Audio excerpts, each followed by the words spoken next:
വിഴിഞ്ഞം തുറമുഖത്തിന് ആദ്യഘട്ടത്തിൽ സർക്കാർ 6000 കോടി മുടക്കിയെന്ന CPM പ്രചാരണം തെറ്റ്. സർക്കാർ മുടക്കിയത് 3764 കോടി രൂപയെന്ന് നിയമസഭയിൽ മുഖ്യമന്ത്രി രേഖാമൂലം മറുപടി നൽകി.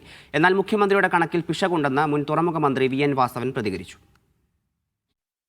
വിഴിഞ്ഞത്തെ ഓഹരി വിൽപ്പനയുമായി ബന്ധപ്പെട്ട വിവാദം പുകയുമ്പോഴാണ് തുറമുഖത്തിനായി മുൻ സർക്കാർ 6000 കോടി രൂപ മുടക്കിയെന്ന് CPM സംസ്ഥാന സെക്രട്ടറി പറഞ്ഞത്.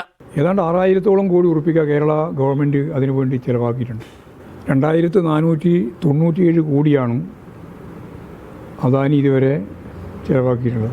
ഇനി LDF MLA-മാരുടെ ചോദ്യത്തിന് നിയമസഭയിൽ മുഖ്യമന്ത്രി നൽകിയ മറുപടി നോക്കുക. വിഴിഞ്ഞം തുറമുഖത്തിനായി സർക്കാർ ആദ്യഘട്ടത്തിൽ ചിലവാക്കിയത് 3764.54 കോടി. അദാനി മുടക്കിയത് 2454 കോടി. വയബിലിറ്റി ഗ്യാപ് ഫണ്ടായി കേന്ദ്ര സർക്കാർ അനുവദിച്ചത് 817 കോടി. ഈ കണക്കും CPM നേതാക്കൾ അംഗീകരിക്കുന്നില്ല.